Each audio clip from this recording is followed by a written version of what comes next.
है ना, क्रीड़ा परिषद हो रही है ना। आज अपने को करना है सचिवालय, है ना, मुख्य सचिव या सचिवालय। आज हमारा टॉपिक है राज्य सचिवालय और मुख्य सचिव। आ जाओ, राज्य सचिवालय और मुख्य सचिव। अब देखो, राज्य सचिवालय जो है, सचिव आलय, अगर अपन संधि विच्छेद करें, आलय क्या होता है? निवास, आवास, जहां सचिव है। अब सचिव क्या होता है? सचिव होता है एक सहायक जो बौद्धिक सहयोग जो है वो प्रदान करता है।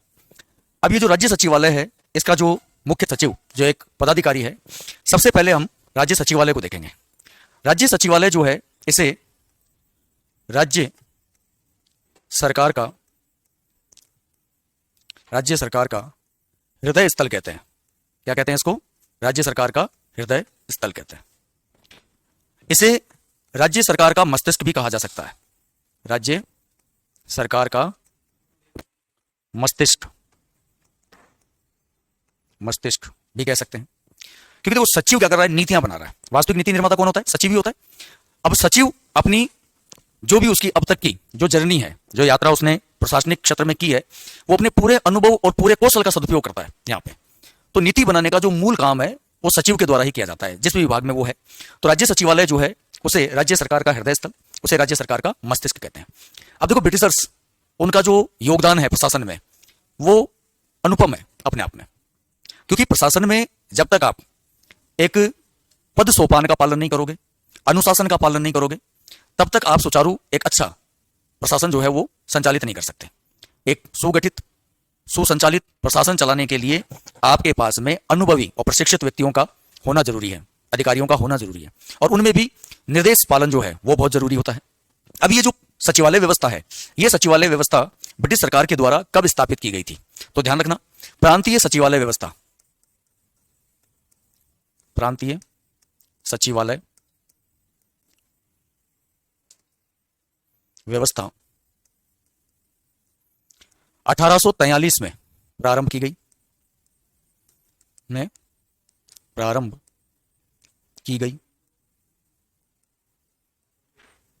कब की गई? 1843 में, 1843 के अंदर जो है इसे क्या किया गया था? प्रारंभ किया गया था। ये तो प्रांतों की व्यवस्था है। ऐसे ही हमारे पास में केंद्र में भी एक सचिवालय होता है, जिसे जब स्थापित किया गया था तो उसे इंपीरियल सचिवालय के नाम से जाना जाता था। तो केंद्रीय सचिवालय केंद्र सरकार का जो है, प्रांत सरकार का है। केंद्रीय सचिवालय को इंपीरियल सचिवालय कहते थे। क्या कहा जाता था इसको? इंपीरियल सचिवालय जो है वो कहा जाता था।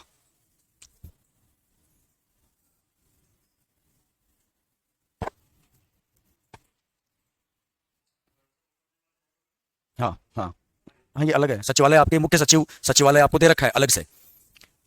इसके बाद में आपके पास में बचेगा एक पुलिस प्रशासन, फिर आपका ये टॉपिक कंप्लीट हो जाएगा पॉलिटी वाला। अब देखो, राजस्थान में अगर हम सचिवालय की बात करें, तो राजस्थान सचिवालय की स्थापना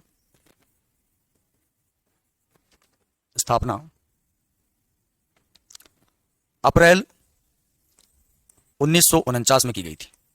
अप्रैल 1949 में की गई। तो राजस्थान सचिवालय जो है उसकी स्थापना कब की गई है? अप्रैल 1949 में। और प्रांतीय सचिवालय का ऐतिहासिक सर्वप्रथम प्रमाण हमको कहां मिलता है? 1843 में मिलता है प्रांतीय सचिवालय। हाँ देखो, ये सबसे पहले 1843 तो अंग्रेज आ गए, अभिलेख नहीं है, ऐतिहासिक पक्ष से मिलता है हमको। अब जो सचिवालय है आपका, कभी देखा आपने सेक्रेटरीट निकले उसके सामने से? सेक्रेटरीट के सामने से निकले हो कभी? हाँ, उसकी बिल्डिंग के ऊपर नाम लिखा हुआ है। अगर कभी जाओ तो रामबाग सर्कल है, इस रामबाग सर्कल से हाईकोर्ट की तरफ उधर जाओगे आप, तो वहां देखना सचिवालय आएगा। सचिवालय के भवन के ऊपर लिखा हुआ होगा भगवान दास बैरक। तो ये जो इमारत है राजस्थान सचिवालय की, इस इमारत का नाम क्या है? इस मुख्यालय का नाम भगवान दास राजस्थान के एक प्रतिष्ठित प्रशासनिक अधिकारी रहे, उनके नाम पे है ये। इस मुख्यालय को भगवान दास बैरक्स बैरक्स नाम से उल्लेखित किया गया है। इस इमारत का नाम क्या है? भगवान दास बैरक्स नाम से उल्लेखित किया गया है। मुख्यालय कहां है सचिवालय का? जयपुर।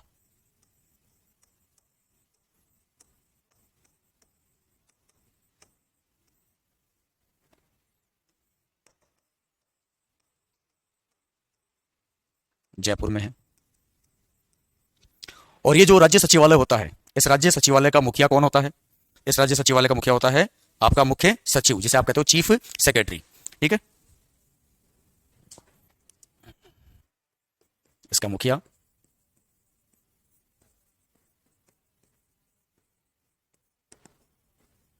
मुख्य सचिव होता है। मुख्य सचिव होता है।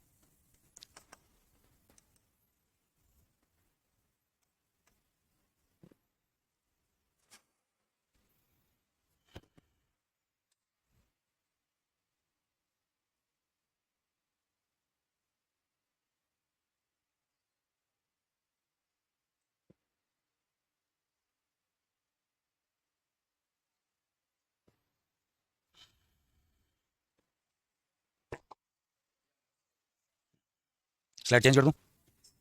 उतार दो।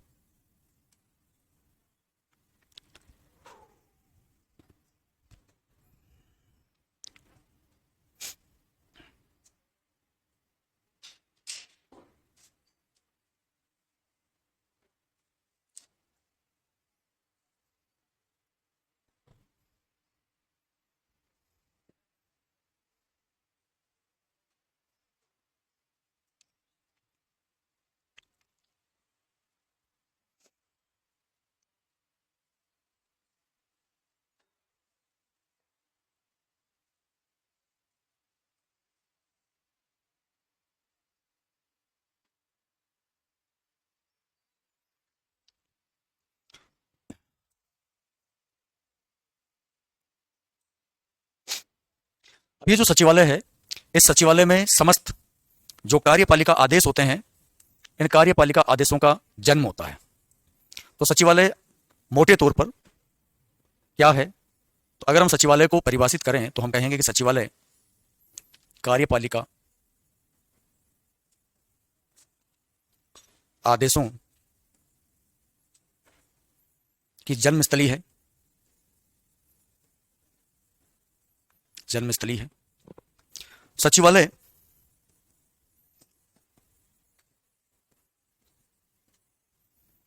नीति निर्माण,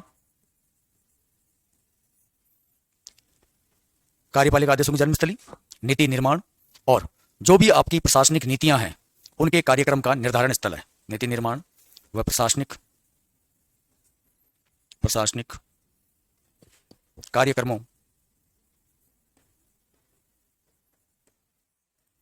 कार्यक्रमों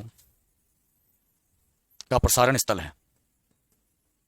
प्रसारण स्थल है। नीति निर्माण और जो प्रशासनिक कार्यक्रम है उनका एक प्रसारण स्थल जो है वो माना जाता है। क्यों?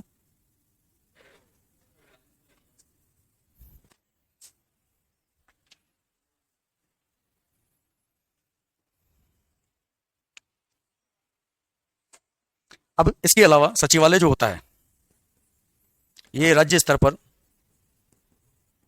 सचिवालय राज्य स्तर पर एक सूत्र या लाइन एजेंसी होती है। एजेंसी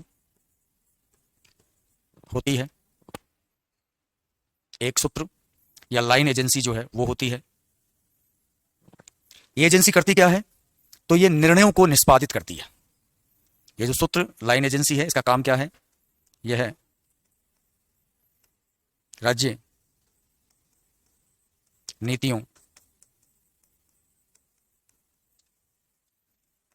का प्रसारण करती है, प्रसारण करती है। राज्य नीतियों का प्रसारण करती है।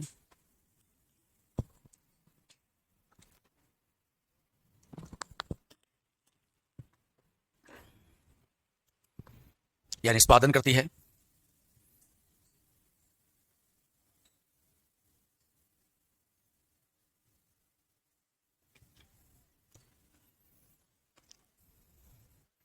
जीवाराम जी, अगर आपको किसी प्रकार से कोर्स से रिलेटेड अगर कोई इशू है तो आप ऑनलाइन टीम से संपर्क करो, वो आपकी इस समस्या का समाधान करेंगे। ऐप के ऊपर कोर्स से संबंधित क्या है, कौन सा आपने लिया है, कौन सा अटैच हुआ है, उसके बारे में मुझे जानकारी नहीं है कि आप किसकी तैयारी कर रहे हो, आपका कोर्स कौन सा है। तो ऑनलाइन नंबर आपको मैं सेंड करवा रहा हूँ, आप ऑनलाइन टीम से कॉन्टेक्ट करना। ऑनलाइन नंबर भेजो इनको। हाँ, ये आपके पास में ऑनलाइन नंबर आ गया है, आप यहाँ ऑनलाइन टीम से संपर्क करो।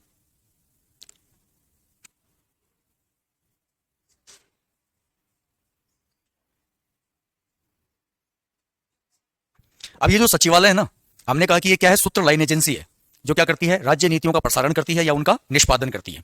अब इसमें सहयोग कौन करता है, तो सचिवालय के जो ये कार्य हैं, इन कार्यों में सहयोग करने के लिए निदेशालय होते हैं।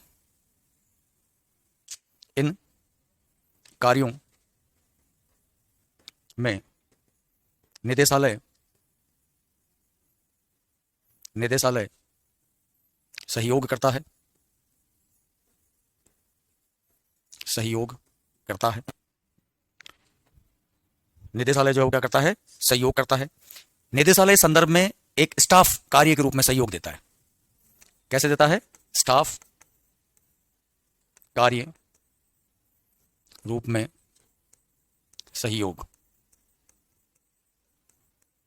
सहयोग देता है। स्टाफ कार्य रूप में क्या करता है, सहयोग प्रदान करता है।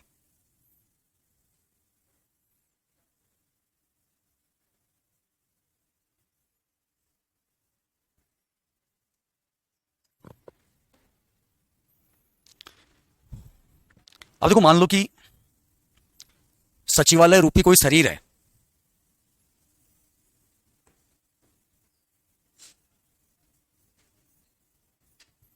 ये सचिवालय है।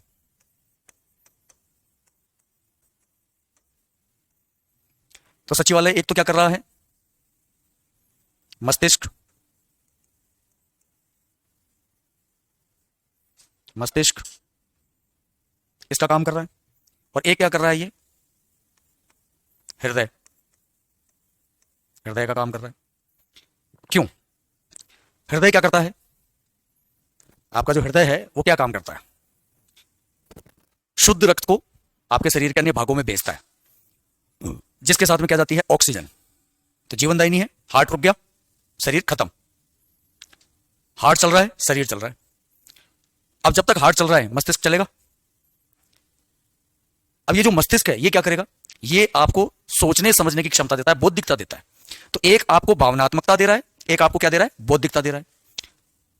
अब कोई भी नीति निर्माण आप करते हो तो उसमें बौद्धिकता भी होनी चाहिए और भावनात्मकता भी होनी चाहिए, क्योंकि अगर आप में भावनात्मकता नहीं होगी तो आप एक अच्छी नीति नहीं बना सकते। आप कोई भी काम कर रहे हो, उस काम में अगर भावना का तड़का लग जाए, इमोशंस आ जाए, तो काम अच्छे तरीके से हो जाएगा। जैसे आप पढ़ाई कर रहे हो, आप पढ़ाई कर रहे हो तो आप जब तक पढ़ाई इमोशन के साथ नहीं करोगे ना, आपकी पढ़ाई अच्छी नहीं होगी। इमोशन कैसे, परिवार का, माँ बाप का, बहन भाई का, कोई ना कोई इमोशन आपके साथ में होगा कि यार मैं नौकरी लग जाऊं तो शायद इनकी जिंदगी सुधर जाए, मैं नौकरी लग गया तो मैं शायद इनके लिए कुछ अच्छा कर सकता हूं। तो इमोशन ऑटोमेटिकली क्या हो जाएंगे, अटैच हो जाएंगे, तो उसमें कुशलता आएगी। अब ये हाथ और ये आपके पैर, ये दोनों क्या हैं, हाथ और पैर, ये हैं आपके निदेशालय। निदेशालय, यहां से नीति बनी, दो जगह से नीतियां बना के दे दी किसको, इनको। अब ये क्या कर रहे हैं, अब ये नीतियों को लेके चल रहे हैं। तो निदेशालय हमेशा क्या कहलाते हैं, हाथ और पैर, किसके, प्रशासन के। सचिवालय क्या कहलाता है, प्रशासन का मस्तिष्क और प्रशासन का हृदय।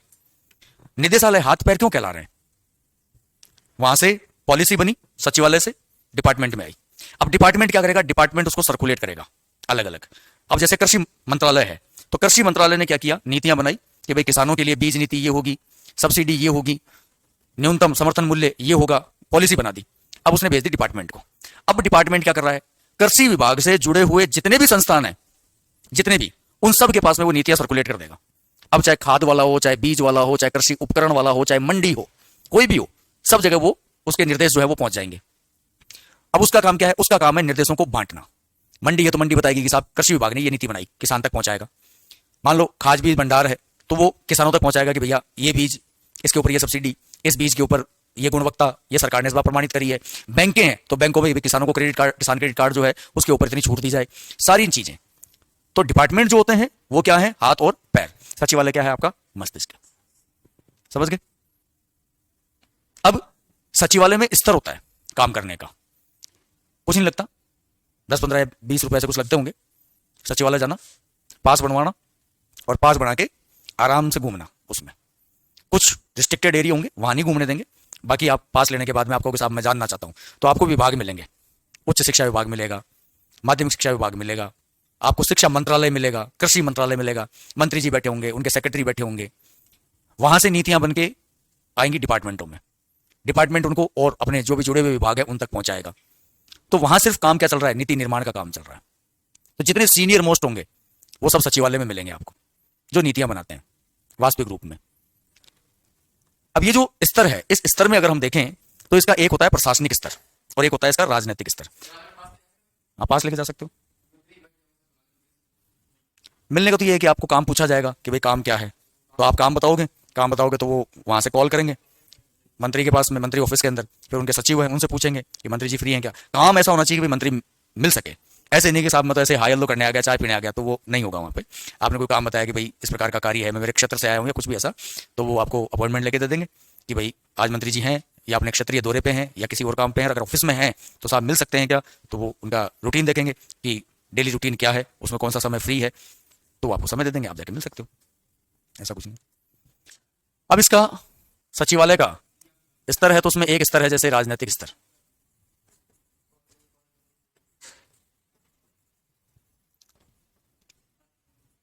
राजनीतिक स्तर, अब राजनीतिक स्तर में कौन आता है, राजनीतिक व्यक्तित्व आते हैं। अब क्या सचिवालय में मुख्यमंत्री मिलता है, क्या सचिवालय में कैबिनेट मंत्री मिलता है, क्या सचिवालय में राज्य मंत्री मिलता है, क्या सचिवालय में उप मंत्री मिलता है, या सचिवालय में संसदीय सचिव मिलता है। तो ये जो राजनीतिक स्तर है सचिवालय का, इसमें जो राजनीतिक क्रम के व्यक्तित्व है ना, वो सारे उपस्थित होते हैं। तो सचिवालय में अगर आप देखोगे तो मुख्यमंत्री कार्यालय मिलेगा आपको। सचिवालय में आपको जो कैबिनेट मंत्री होते हैं आपके, इन कैबिनेट मंत्रियों के कक्ष जो हैं वो मिलेंगे। यहां पे आपको राज्य मंत्री मिलेंगे, यहां पे आपको उप मंत्री मिलेंगे, और यहां पे आपको संसदीय जो सचिव होते हैं वो भी मिलेंगे। संसदीय सचिव ये भी मिलेंगे। तो सचिवालय का संरचना में एक स्तर जो है वो होता है राजनीतिक स्तर। तो सचिवालय में जब आप जाओगे तो आपको मुख्यमंत्री उनका जो कक्ष है वो भी मिलेगा, कैबिनेट मंत्री जितने भी होते हैं उनके कक्ष मिलेंगे, राज्य मंत्री जो होते हैं उनके कक्ष मिलेंगे। बाहर लिखा हुआ होगा राज्य मंत्री, अगर वो स्वतंत्र प्रभार का है तो स्वतंत्र प्रभार लिखा हुआ होगा कमरे के बाहर, अमुक मंत्री कैबिनेट मंत्री, अमुक मंत्री उप मंत्री, अमुक व्यक्तित्व संसदीय सचिव, इस प्रकार। तो ये जो राजनीतिक स्तर है सचिवालय का, ये किस पे निर्भर करता है, तो भैया ये निर्भर करता है जन इच्छा पर। किस पे निर्भर करता है, जन इच्छा पर। तो सचिवालय का जो एक स्तर है जो गठित किया गया है वो जन इच्छा पर निर्भर है। जन इच्छा पर कैसे, मुख्यमंत्री है साहब, मुख्यमंत्री चुनाव लड़के आए किसी क्षेत्र से, फिर उन्हें पार्टी ने अपना नेता चुना, वो मुख्यमंत्री बने। तो चुनाव लड़के आए तो जन इच्छा से तो आए, अपनी मर्जी से मुख्यमंत्री थोड़ा ना बन गए। और जो मंत्री हैं वो भी जन इच्छा से तो चुन के आए होंगे एमएलए के रूप में, अपनी मर्जी से तो बने नहीं। तो एक वर्ग तो क्या होता है जो जन इच्छा पे निर्भर करता है। उतारो।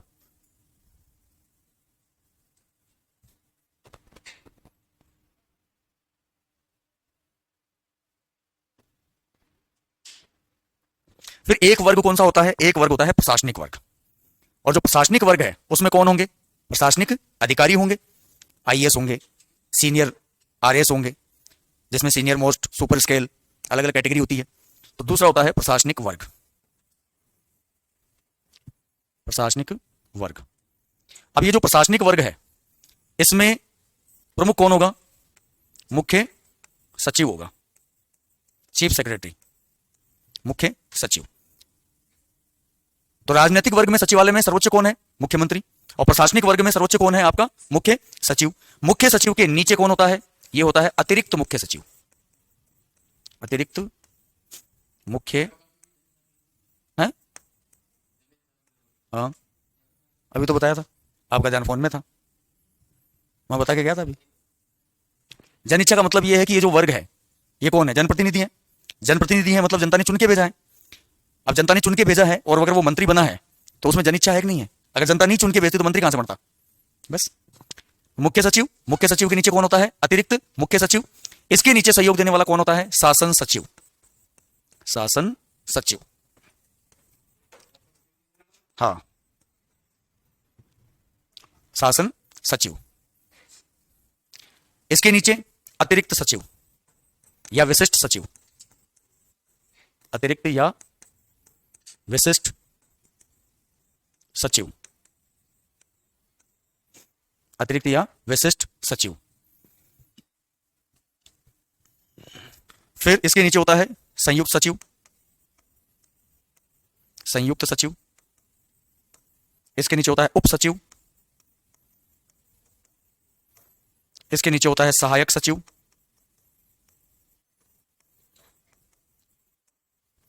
फिर होते हैं अन्य मंत्रालयी कार्यकर्ता, अन्य मंत्रालयी कर्मचारी, कर्मचारी। जैसे आप भी एग्जाम दोगे, एलडीसी, फिर यूडीसी या फोर्थ ग्रेड ऑफिसर, चतुश्रेणी कर्मचारी जो आपको दे रखा है, तो आपका भी रोल रहेगा। तो ये अन्य मंत्रालय जो कर्मचारी हैं इसमें आप लोग भी शामिल हैं।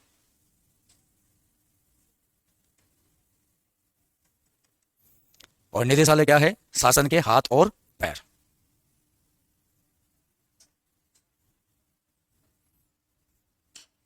अब ये जो सचिवालय है, सचिवालय में 1997 के आसपास लगभग 37 विभाग थे।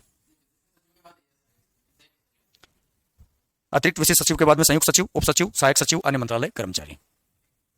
तो 1997 के मध्य राजस्थान सचिवालय में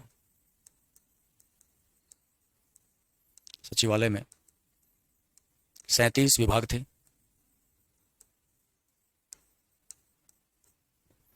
कितने विभाग थे? 37। अब बढ़ गए, लगभग 41 विभाग हैं। तो घटते बढ़ते रहते हैं,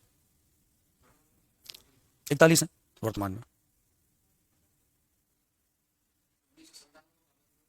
क्योंकि उस समय काल के अंदर किसी भी सचिवालय में सबसे ज्यादा विभाग राजस्थान में थे।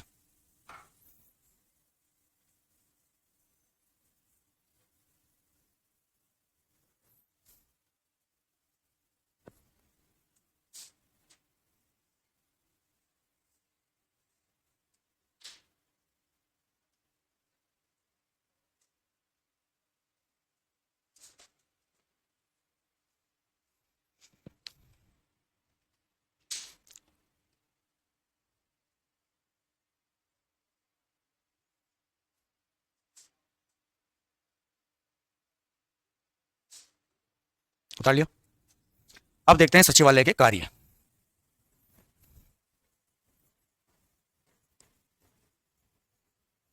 सचिवालय कार्य व शक्तियां। सचिवालय के जो कार्य हैं उनमें सबसे पहला कार्य तो क्या है? नीति निर्माण करना।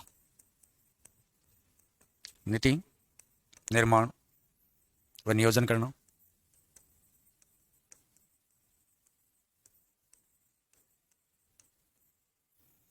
नीति निर्माण व नियोजन करना। दूसरा, प्रशासनिक कार्यों का संचालन करना।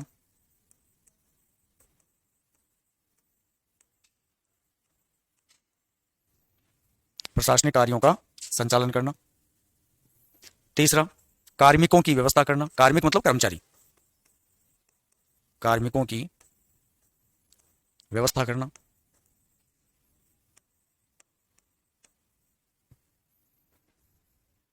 कार्मिकों की व्यवस्था करना। चौथा, राज्य सरकार के सूचना भंडारण के रूप में, राज्य सरकार के सूचना भंडारण रूप में कार्य करना,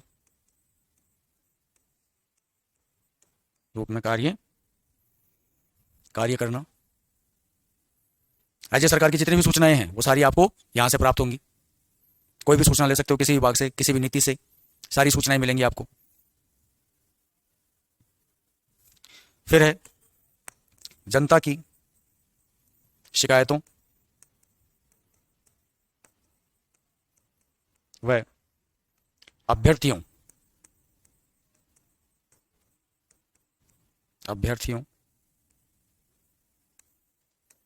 की सुनवाई करना,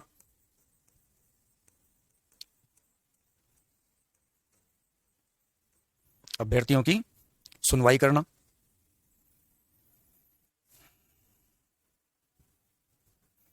इसके अलावा केंद्र सरकार व अन्य राज्य सरकारों के मध्य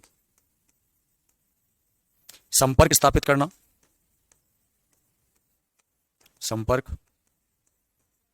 करना, अब राज्य भारत जो एक यूनियन के रूप में है, संघ के रूप में है, तो राज्य की सरकारें जो हैं वो केंद्र सरकार से अगर किसी प्रकार का कोई भी संपर्क सूत्र साधना चाहती है तो सचिवालय के माध्यम से साधा जाता है, क्योंकि केंद्र की नीतियां भी तो राज्य में लागू होती हैं और केंद्र की नीतियों का प्रभाव भी पड़ता है राज्य के अंदर। फिर अगला, राज्य बजट तैयार करना व राज्य वित्त नियंत्रण स्थापित करना,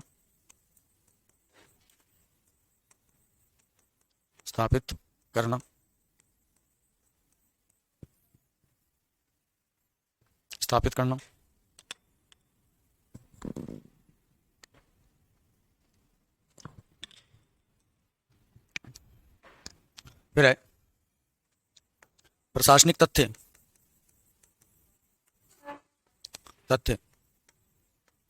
एकत्र करना व प्रतिवेदन तैयार करना,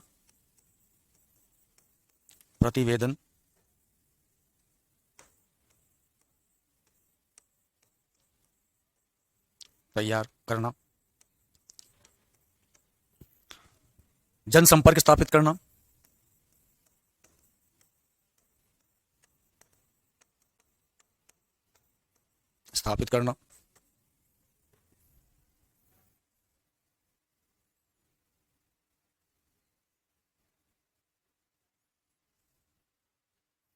जनसंपर्क स्थापित करना।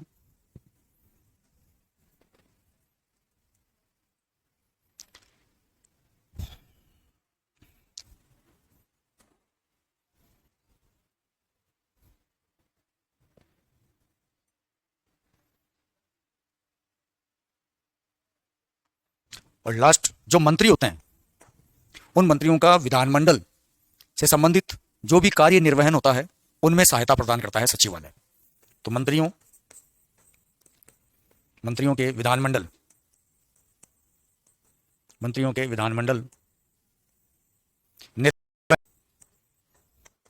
सहायता प्रदान करना।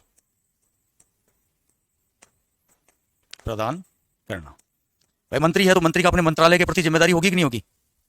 अब मंत्रालय के प्रति जिम्मेदारी होगी तो सदन में सवाल भी पूछे जाएंगे। अब सदन में अगर उनसे सवाल पूछे जा रहे हैं तो उन सवालों को तैयार कौन करेगा? विपक्ष। अब सत्ता पक्ष में हो तो आपको जवाब देने पड़ेंगे, स्पष्टीकरण देने पड़ेंगे, तो उन सवालों के जवाब कौन तैयार करेगा? भाई मंत्री जी तो आप बन गए, भाई आपके पास में जनसमर्थन था, आप पार्टी के लंबे पुराने कार्यकर्ता हो, मंत्रालय आपको दे दिया, लेकिन क्या आप उस मंत्रालय के एक्सपर्ट हो क्या?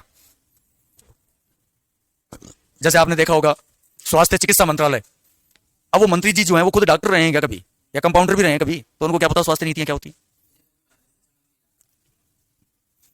हाँ तो वो मैं कह रहा हूं ना, बहुत कम ऐसे होंगे, जैसे मान बहुत कम ऐसे होंगे कि भाई जिनका उस विभाग विशेष से संबंध रहा हो, बस उन्हें अनुभव किस चीज का है, अनुभव है उनके पास में जनसंपर्क का, टेक्निकल सपोर्ट देगा सचिव। क्योंकि अगर कोई आरएएस है, आईएएस है, तो सचिवालय या सचिव में जो होगा पदाधिकारी, जो होगा सचिव होगा, आरएएस है या आईएएस है, तो वो क्या करेगा, किस प्रकार की कमियां समाज के अंदर उपस्थित होती हैं, कौन सी बीमारी है जो जानलेवा है, उस बीमारी के लिए हमें किस प्रकार की नीति बनानी चाहिए। फिर वहां पे उसके साथ में एक व्यक्ति ऐसा होगा जो चिकित्सा विभाग है उसका टेक्निकल हेड होगा। तो जैसे मान लो कोई नर्सिंग स्टाफ है, उस नर्सिंग स्टाफ का जो अध्यक्ष है, या डॉक्टर एसोसिएशन जो है उसका कोई अध्यक्ष है, या सीनियर कोई डॉक्टर है, उसको अपॉइंट करेंगे, उनसे बात करेंगे, चर्चा करेंगे, नीतियां बनाएंगे। अब मंत्री जी को तो वो पॉलिसी लेके जानी है वहां पे सदन के अंदर। तो विधानमंडल से संबंधित जो भी कार्य होते हैं जिसके अंदर आप नीति बना रहे हो, किसी नीति का आपसे स्पष्टीकरण मांगा गया है, या आपके विभाग से संबंधित आपसे कोई स्पष्टीकरण मांगा गया है, तो उसकी जानकारी कौन उपलब्ध करवाएगा, तो सचिव ही उसकी जानकारी उपलब्ध करवाता है। सचिव के पास ही पूरा ब्यौरा होता है। तो उसके अंदर अगर विभाग बड़ा है तो उसको दो भागों में बांट देंगे। जैसे चिकित्सा विभाग में कार्मिक क और कार्मिक ख, दो पार्ट हैं। अब कार्मिक क के अंदर कौन आएगा, तो उसमें सीनियर जो डॉक्टर्स होते हैं, सर्जन्स जो होते हैं, वो आएंगे। कार्मिक ख में कौन आएगा, तो उसके अंदर जो नए मेडिकल ऑफिसर वगैरह या जो नर्सिंग स्टाफ होता है वो आएंगे उसके अंदर। तो सबके काम अलग अलग है कि एमओ मेडिकल ऑफिसर के काम अलग है, एक नर्सिंग में सीनियर नर्स के अलग काम होते हैं, और जो डॉक्टर है, सर्जन है, उसके काम अलग होंगे। तो ये है आपका सचिवालय। अब इस सचिवालय में जो मुखिया है, जो आपको अलग से दे रखा है, सिलेबस है किसी के पास, देना एक बार रहता है तो नहीं। अभी सचिवालय में जो मुखिया आपको दे रखा है, जिसे हम कहते हैं मुख्य सचिव, ये जो मुख्य सचिव है ना, इसे कहा जाता है किंग पिन। क्या कहते हैं इसको, किंग पिन कहते हैं। मतलब किसी बंच के अंदर ये वो कील है कि अगर ये निकल गई तो पूरी बंच बिखर जाएगी। अब ये किताब होती है, किताब बाइंड करवाते हो, तो उसमें आप एक मोटी कील जो क्या करवा रहे हो, पंच करवा रहे हो, जैसे वो पूरी बंधी हुई पड़ी है, गुथी हुई पड़ी है। आपने उस मूल कील को बाहर निकाल लिया, सारा का सारा बिखर गया।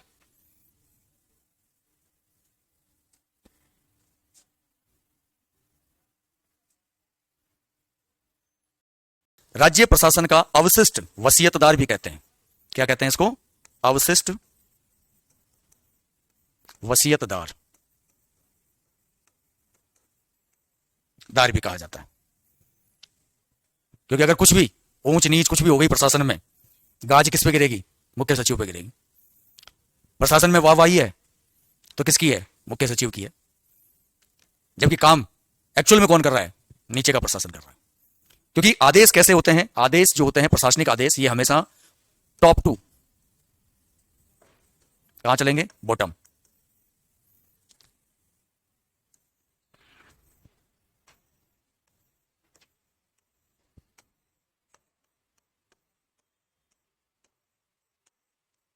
ऐसे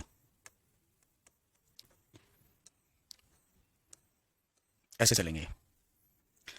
कलेक्टर आदेश किसको देगा, एडीएम, एसडीएम, तहसीलदार, जो भी उसके नीचे आ रहे हैं।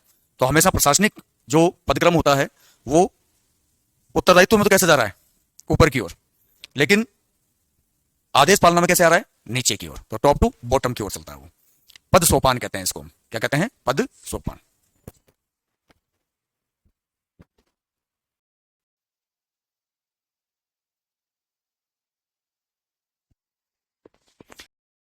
सचिव। अब देखो, जिला प्रशासन में कंफ्यूजन मत रखना। जिला प्रशासन में जो आपके कलेक्टर, एडीएम, परिषद जो है वो अलग है, जो कि आपके पंचायती राज में है। ये दोनों अलग अलग चीजें हैं, एक नहीं है, दोनों, ये ध्यान रखना। तो जिला प्रशासन आपके सिलेबस के अकॉर्डिंग जिला प्रशासन हो चुका है, मुख्य सचिव आ जाएगा। फिर आपके एक तो जिले की न्यायिक व्यवस्था बचेगी और एक आपके बचेगी पुलिस प्रशासन, ठीक है ना। तो मुख्य सचिव, हाँ हाँ, मुख्य सचिव। मुख्य सचिव, मुख्य सचिव जो है इसको कहा जाता है एक तो राज्य प्रशासन का, राज्य प्रशासन का किंग पिन, किंग पिन कहते हैं।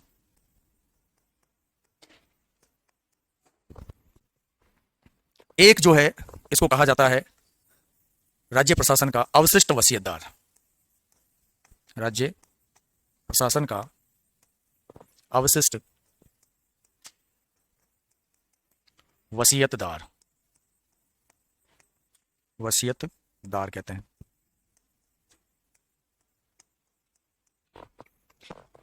मुख्य सचिव जो है ये जिस प्रकार राज्य में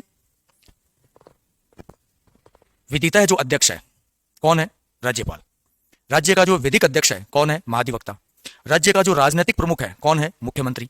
ऐसे ही राज्य का जो प्रशासनिक मुखिया होता है कौन होता है? मुख्य सचिव। यह है राज्य प्रशासन का प्रशासनिक मुखिया। प्रशासनिक मुखिया, मुखिया। इसे राज्य सरकार सर्वोच्च प्रशासनिक पद व प्रमुख, जितने भी प्रशासनिक वर्ग हैं उन सब में सर्वोच्च प्रशासनिक प्रमुख कौन है? सर्वोच्च प्रशासनिक पद कौन है? मुख्य सचिव। तो प्रशासन में इससे बड़ा पद और किसी का नहीं होता। सबसे बड़ा प्रशासनिक पद है। सबसे छोटा प्रशासनिक पद कौन सा है? ग्राम सचिव। सबसे बड़ा कौन सा है? मुख्य सचिव। इसे मुख्यमंत्री का सचिव भी कहते हैं। क्या कहलाता है? मुख्य मंत्री का सचिव भी कहते हैं।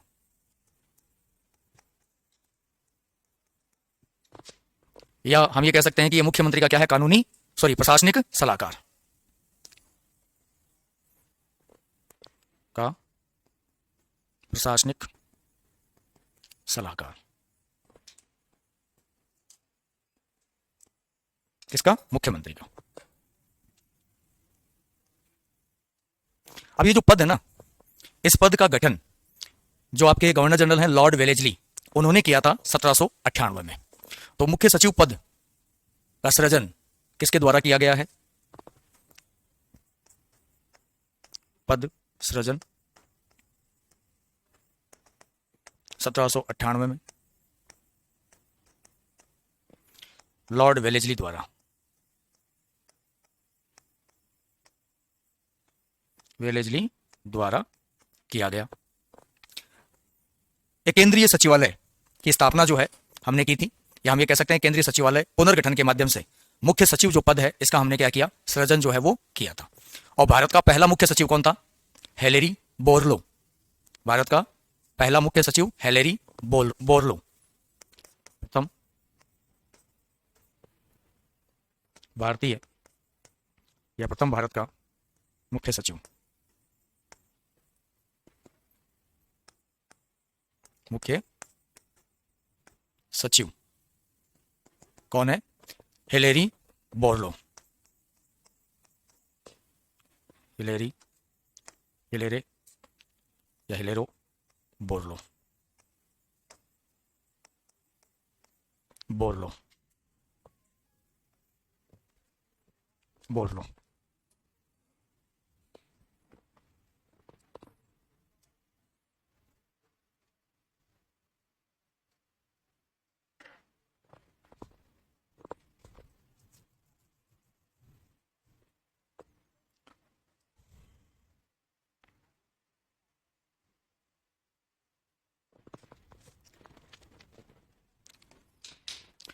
ये जो पद है ये राज्य का सर्वोच्च प्रशासनिक पद है। दूसरा, ये राज्य लोक सेवा का मुखिया, लोक सेवा का मुखिया व प्रमुख है। मुखिया व प्रमुख है। राज्य की जो लोक सेवा है, राज्य के जो लोक सेवक होते हैं उन सब का क्या है? मुखिया है, उनका प्रमुख है, और उनमें ये सर्वोच्च पद है।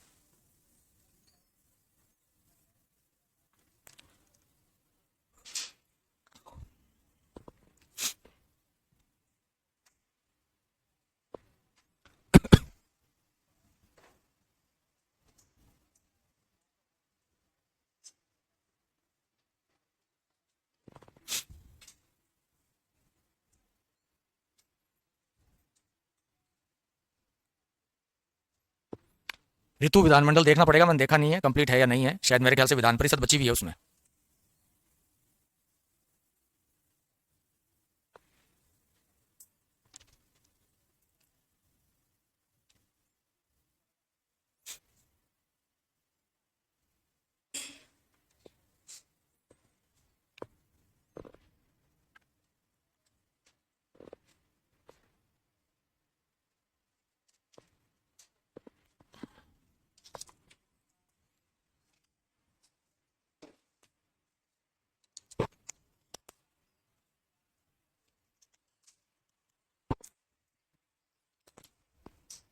उतार लिया।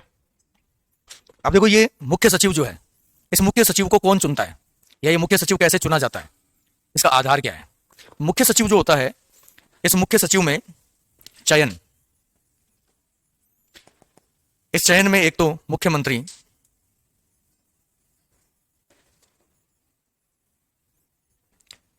वरिष्ठ क्रम आधारित प्रशासनिक वर्ग से चुनता है। खासतौर से जो आईएएस कैटेगरी होती है, उस आईएएस कैटेगरी में जो आपका राजस्थान का जो कैडर है, इस राजस्थान कैडर से जो सुपर टाइम स्केल का जो आईएएस होगा, उसको इसमें चुना जाता है। तो वरिष्ठता क्रम का ध्यान रखा जाता है। पहली बात तो कई बार ऐसा नहीं कि भाई वरिष्ठता क्रम का ही पालन किया जा रहा है, कई बार वरिष्ठता क्रम का पालन नहीं भी किया जाता है, लेकिन प्राथमिकता ये दी जाती है कि मुख्यमंत्री वरिष्ठता क्रम आधारित प्रशासनिक वर्ग जो है उससे क्या करेगा, इसको चुनेगा। दूसरा, किसको चुनेगा, तो भाई ये सलाह किसको दे रहा है, मुख्यमंत्री, और या फिर हम ये कहें कि राज्य का जो नेतृत्व करता है, राजनीतिक नेतृत्व करता है, उसका जो मुखिया है उसको ही तो नेतृत्व दे रहा है, तो उसका विश्वास पात्र होना चाहिए। तो दूसरा, मुख्यमंत्री की नजर में विश्वास पात्र हो,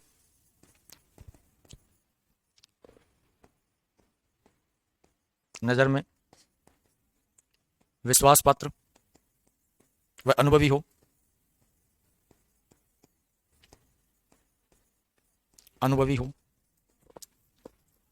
मुख्यमंत्री की नजर में क्या हो, विश्वास पात्र हो, अनुभवी हो।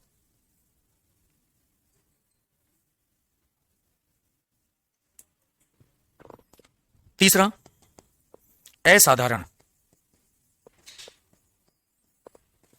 प्रशासनिक प्रतिनिधित्व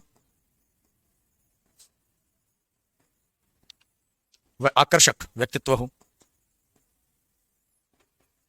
आकर्षक व्यक्तित्व हो।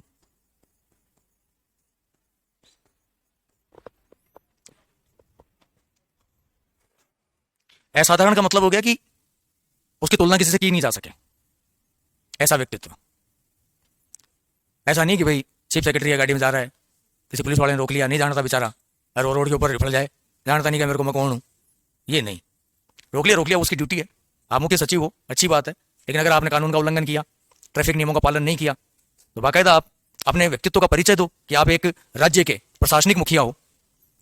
तो आप तसल्ली से पोलाइटली आपका जो भी आपने जो उल्लंघन किया है, उसकी जो भी जुर्माना या जो भी प्रावधान है, आप उसका भुगतान करो, आइडल बनो। बाद में अगर लोगों को पता चले कि साहब चीफ सेक्रेटरी की गाड़ी रोक ली, चालान काट दिया, अगला कटवा के गया, तो फिर आम जनता में मैसेज किया जाएगा, ये जाएगा कि चीफ सेक्रेटरी जब चालान कटवा के गया तो हम क्यों नहीं कटवाएं, अगर गलती की तो हम भी कटवा लें। नहीं, चीफ सेक्रेटरी रोड के ऊपर ठंडा पड़ा है, बिखर रहा है, बाहर गाल रहा है, मुख्य सचिव हूं मैं, मेरी गाड़ी कैसे रोक ली, 4 लोग और देखेंगे, वो भी क्या करेंगे, वो भी ये करेंगे। तो एक आम व्यक्तित्व से कहीं अलग हटके आपका व्यक्तित्व होना चाहिए, एक आइडियोलॉजी, लोग आपको आइडल माने कि यार वो अमुक व्यक्ति, वो आइडल था, ऐसा व्यक्तित्व। फिर इसका कार्यकाल। अब बेसिकली क्या होता है, इस पद के ऊपर उन्हीं आईएएस को अपॉइंट किया जाता है जो रिटायरमेंट के निकट होते हैं। मतलब सुपर टाइम स्केल के हो गए, रिटायरमेंट निकट है, तो मोस्टली उनको यहां पर अपॉइंट कर दिया जाता है। तो ज्यादातर क्या होता है, यहीं से रिटायरमेंट होता है, इसी पद से। कार्यकाल कोई निश्चित नहीं है, 3 साल 4 साल 5 साल, ऐसा कोई निश्चित नहीं है। तो पहली बात, कार्यकाल में निश्चितता नहीं है। दूसरा, सेवानिवृत्ति तक। तीसरा, जब तक मुख्यमंत्री को उसमें विश्वास है तब तक। तो कार्यकाल निश्चित नहीं। दूसरा, सेवानिवृत्ति तक। और तीसरा, मुख्यमंत्री का विश्वास प्राप्त है तब तक, मुख्यमंत्री विश्वास प्राप्ति तक, प्राप्ति तक।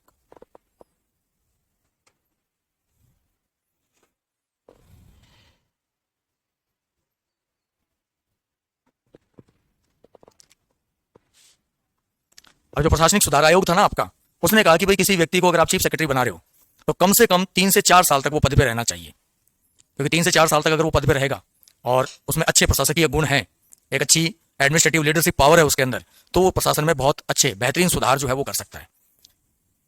लेकिन सामान्यतः 1.5, 2, 3 मैक्सिमम यही टाइम ड्यूरेशन होता है कि ये अपने पद के ऊपर रह पाते हैं। कुछ तो 6 महीने ही रह पाते हैं, क्योंकि रिटायरमेंट के बहुत निकट आके और इन्हें ये पद मिलता है। फिर सबसे बड़ी बात क्या है कि मुख्यमंत्री जो है वो अपने विश्वास पात्र व्यक्तित्व को ही इस पद के ऊपर लाना चाहता है।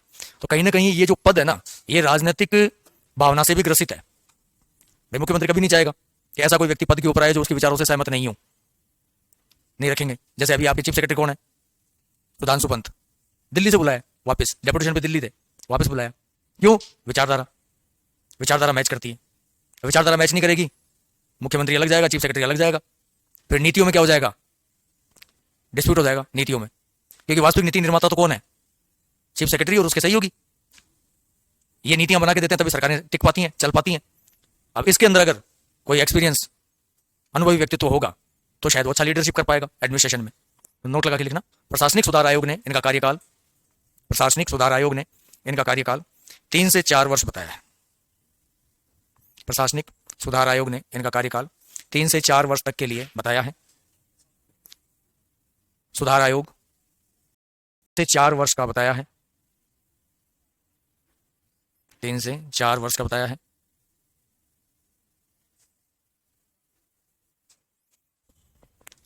अब राजस्थान के प्रथम सीएस कौन है? प्रथम सीएस, सीएस का मतलब हो गया चीफ सेक्रेटरी। कौन है? ये है के राधाकृष्णन, के राधाकृष्णन। राजस्थान के प्रथम चीफ सेक्रेटरी कौन है? के राधाकृष्णन। प्रथम महिला कौन है? प्रथम महिला सीएस। राजस्थान कैडर की आईएएस महिला थी, लेकिन मूलतः हरियाणा से थी। उनका नाम है श्रीमती कुशाल सिंह, श्रीमती कुशाल सिंह। क्या कोई और महिला भी रही है क्या चीफ सेक्रेटरी, या एक ही महिला रही है? तो पिछली सरकार में अगर आपको ध्यान हो तो एक महिला चीफ सेक्रेटरी थी, उषा शर्मा। तो दूसरी महिला की अगर हम बात करें, दूसरी महिला चीफ सेक्रेटरी कौन है? उषा शर्मा, उषा शर्मा।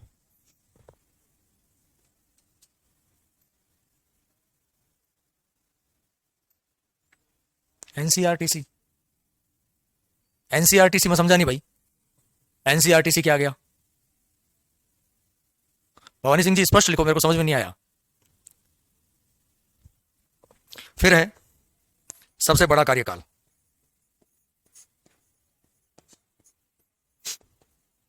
कार्यकाल सुधांशु पंत। सबसे बड़ा कार्यकाल भगवंत सिंह मेहता। कौन है? भगवंत सिंह मेहता। एग्जाम से पहले देख लेना भाई, कई बार क्या होता है कि एग्जाम से पहले कुछ प्रशासनिक पदाधिकारी इधर उधर हो जाते हैं और वही पूछते हैं वहां पे, तो फिर रहता तो याद है वो वाला। इसलिए हमेशा करंट जो होता है वो हमेशा 10 से 15 दिन पहले पढ़ो पदाधिकारियों को।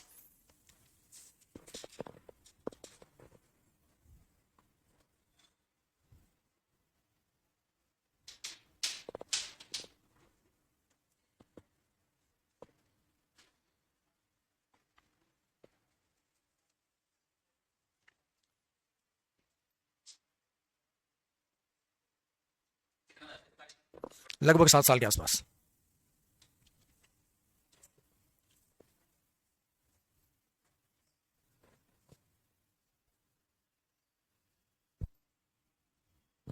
उतार लिया। फिर है सबसे छोटा कार्यकाल,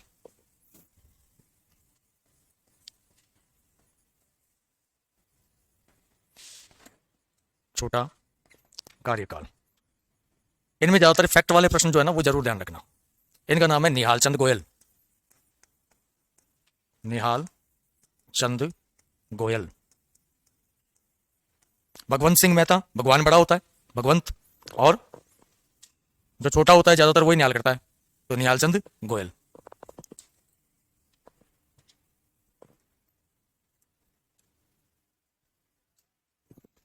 फिर सर्वाधिक मुख्यमंत्रियों के साथ में मुख्य सचिव,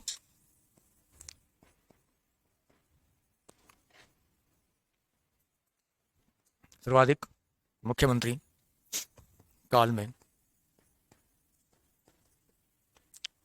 CS रहे। लगभग 4 मुख्यमंत्रियों का कार्यकाल देखा इन्होंने। इनका नाम है विपिन बिहारी लाल माथुर। विपिन बिहारी लाल माथुर। विपिन बिहारी लाल माथुर सर्वाधिक मुख्यमंत्रियों के कार्यकाल में रहे। अब कोई ऐसा भी आपके पास में चीफ सेक्रेटरी है क्या जो लोकायुक्त या उप लोकायुक्त रहा हो? ऐसा कोई चीफ सेक्रेटरी जो लोकायुक्त या उप लोकायुक्त रहा हो?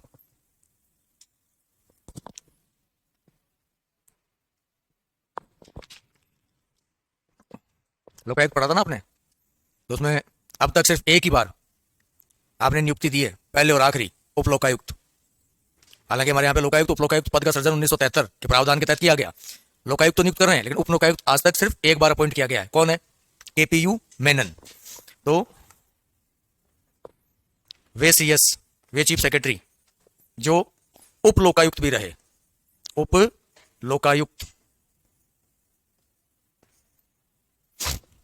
उप लोकायुक्त भी रहे। क्या नाम है उनका? KPU मेनन। KPU मेनन उप लोकायुक्त भी रहे हैं ये। फिर आपके पास में ऐसे भी चीफ सेक्रेटरी हैं जो मुख्य सूचना आयुक्त भी रहे राजस्थान के।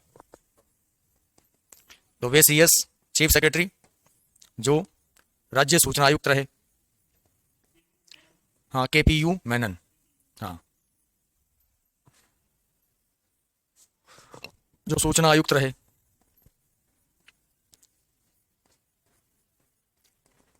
ये हैं T श्रीनिवासन।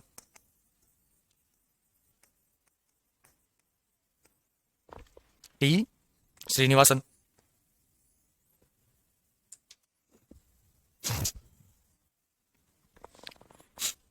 T श्रीनिवासन।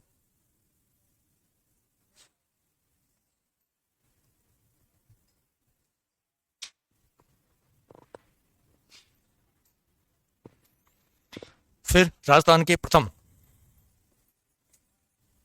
अनुसूचित जनजाति के CS चीफ सेक्रेटरी, इनका नाम है Om Prakash Meena, OP Meena. OP Meena. OP Meena.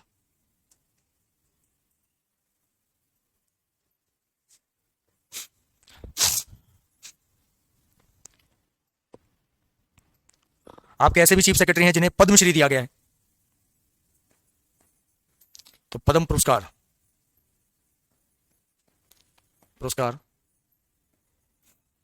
प्राप्त करता CS, और उसमें भी कौन सा दिया गया है? पद्म श्री। पद्म श्री।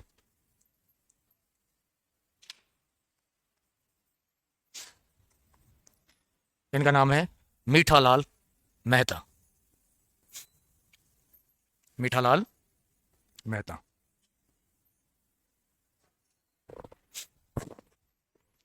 कौन है? मीठालाल मेहता।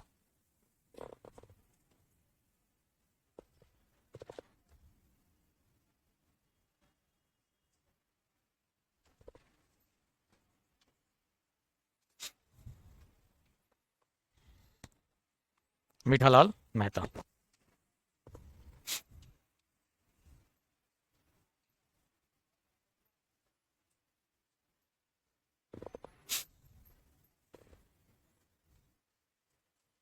क्या ऐसे भी आपके कोई चीफ सेक्रेटरी हैं जो RPSC के सदस्य रहे हों? तो वे CS मतलब चीफ सेक्रेटरी जो RPSC के सदस्य रहे।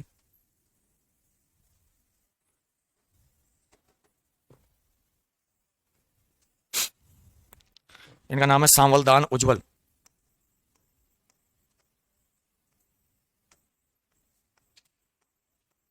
सांवलदान उज्जवल। सांवलदान उज्जवल। विपिन भाईलाल माथुर जो हैं, इनकी एक चीज और ध्यान रखना, एक ही कार्यकाल में, हालांकि देखो ये अलग अलग क्या रहे हैं, मुख्यमंत्रियों के काल में चीफ सेक्रेटरी रहे, लेकिन पर्टिकुलर एक ही कार्यकाल में, एक ही कार्यकाल में सबसे लंबी अवधि। भगवंत सिंह मेहता जो हैं, उनका तो अलग अलग टाइम ड्यूरेशन में है, ठीक है, इनका एक ही टाइम पीरियड के अंदर एक ही कार्यकाल में सबसे लंबी अवधि, लंबी अवधि सीएस चीफ सेक्रेटरी, क्या नाम है? विपिन बिहारी लाल माथुर।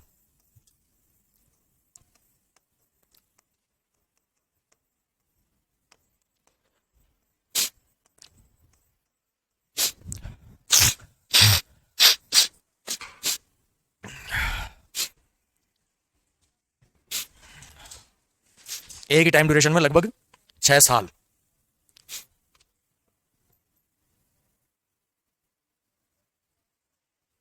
एक ही टाइम ड्यूरेशन में कितना निकाला है? 6 साल। ये शायद 85 या 86 से 91-92 तक थे। एक ही टाइम ड्यूरेशन में सबसे लंबा काल इनका ही है।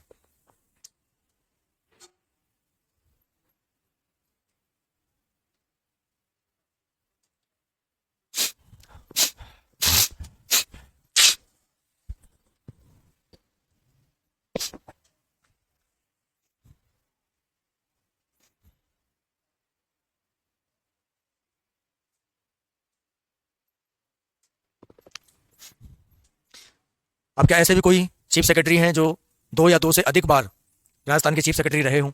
तो ऐसे भी हैं। कौन कौन है? तो देखो, बता दूं, तो वे सीएस या वे चीफ सेक्रेटरी जो एक से अधिक बार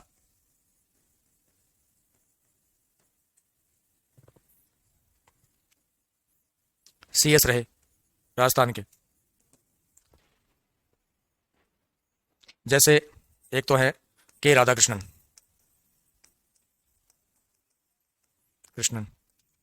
दूसरे हैं भगवत सिंह मेहता,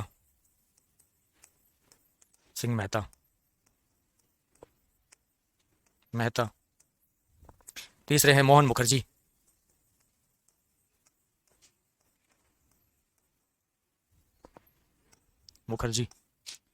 चौथे हैं सीएस राजन, और एक है सुधांशु पंत।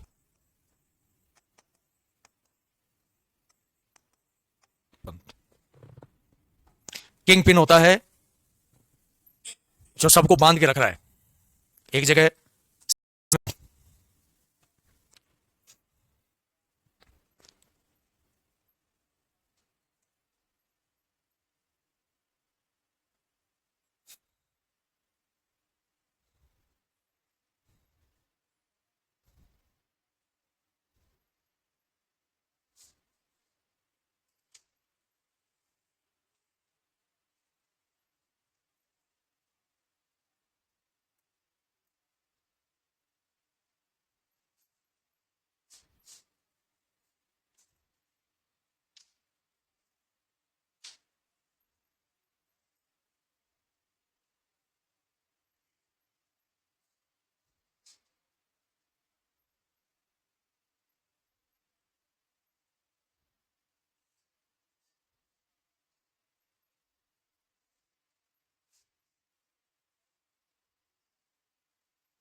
कौन है? वर्तमान भी है।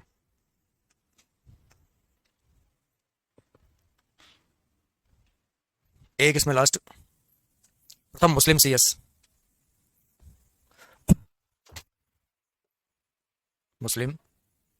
सीएस, कौन है? सलाउद्दीन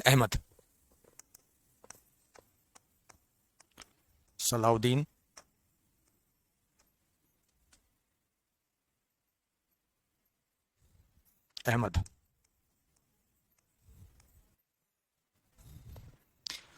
आईएएस होता है इंडियन एडमिनिस्ट्रेटिव सर्विसेज, भारतीय प्रशासनिक अधिकारी, इंडियन एडमिनिस्ट्रेटिव सर्विसेज। आपके जिले के अंदर कभी कलेक्टर हाउस के सामने से निकलोगे तो वहां पे आईएएस लिखा हुआ होगा, मतलब भारतीय प्रशासनिक सेवा का कर्मचारी है ये। भारतीय प्रशासनिक सेवा, प्रशासनिक सेवा, इंडियन एडमिनिस्ट्रेटिव सर्विसेज। जो 3 प्रकार की आपकी अखिल भारतीय सेवाएं हैं, उन अखिल भारतीय सेवाओं में से सर्वोच्च सेवा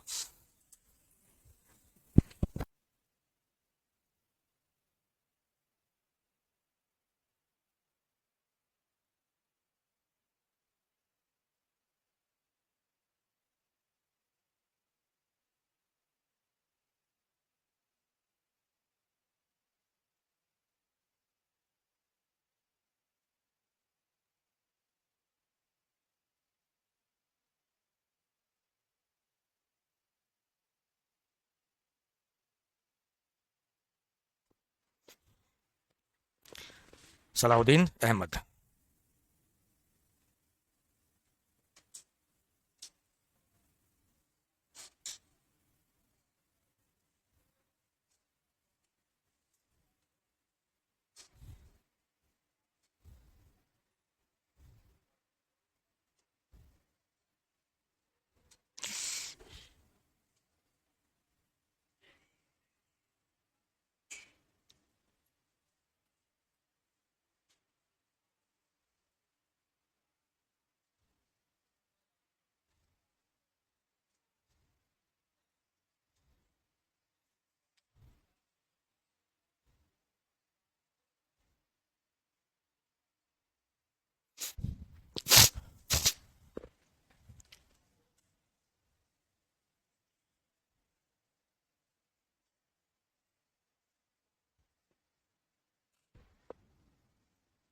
अब इसका काम क्या होता है? तो सिंपल से इसका काम जो है वो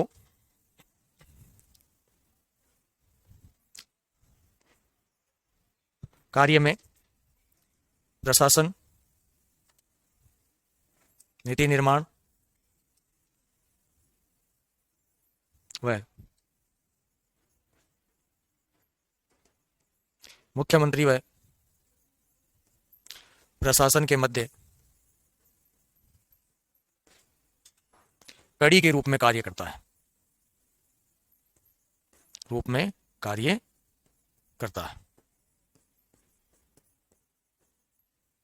कार्य करता है। कड़ी है एक, जोड़े रखता है ये। दूसरा, राजनैतिक व प्रशासनिक विभागों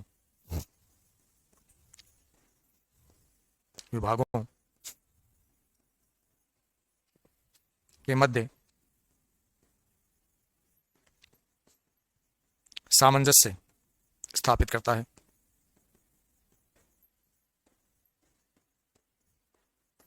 और तीसरा, राज्य का प्रशासनिक नेतृत्व करता है। राज्य का प्रशासनिक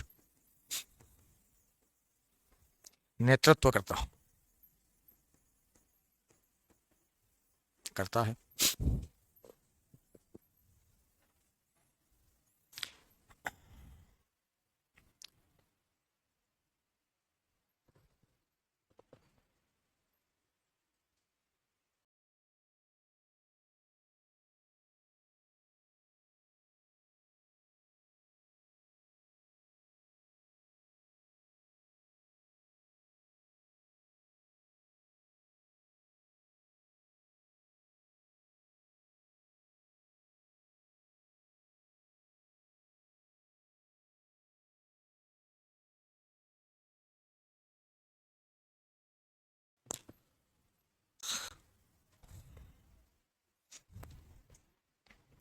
राज्य का प्रशासनिक नेतृत्व करता है।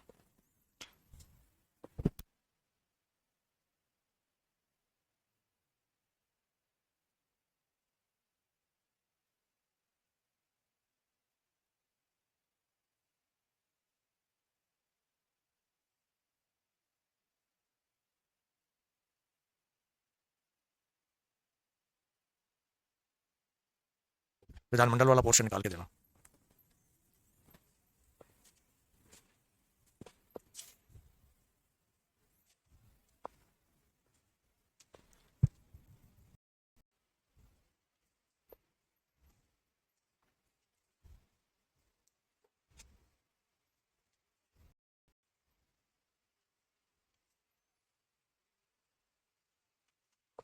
बेटे 3 टॉपिक है आपके, ठीक है ना।